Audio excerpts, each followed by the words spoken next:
राज्य में जारी रही प्रचंड ग्रीष्म प्रवाह सकाल 8:30 सुधा 13टी सहर तापमात्रा 33 डिग्री अतिक्रम कर 36 डिग्री सहित अनुगुल सबुठ उत्तप्त सहर पलटि भवानीपाटना तापमात्रा 35.5 तालचेर 35.4 बारिपदार 35.2 बालेश्वर और केन्दुझर 34.8 डिग्री तापमात्रा रेकर्ड कर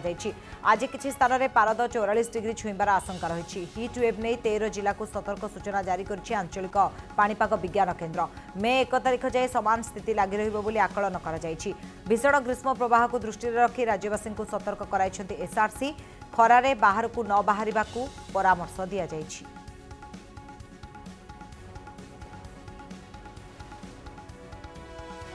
अनुगुल रे वर्तमान सुधा तापमात्रा रेकर्ड होती 36 डिग्री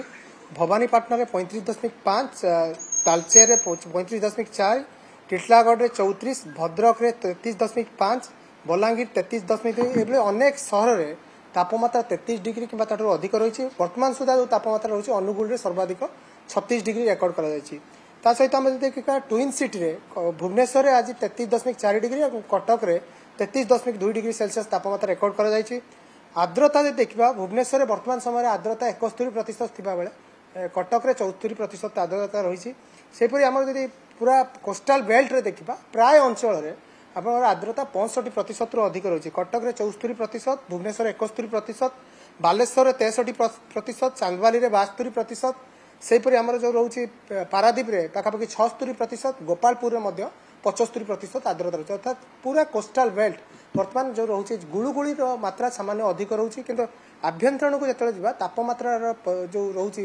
परिमाण सामान्य अधिक रोचे किंतु आर्द्रता विशेष रोनी किंतु आम ट्विन सिटी रे खास करके जिते समय अतिबाहित हम दिन 11:30 बेलू धीरे धीरे आर्द्रतार मात्रा कमी कारण यह स्वाभाविक कथा कारण तापमात्रा जो बढ़े आम आर्द्रता कमी जाए सहित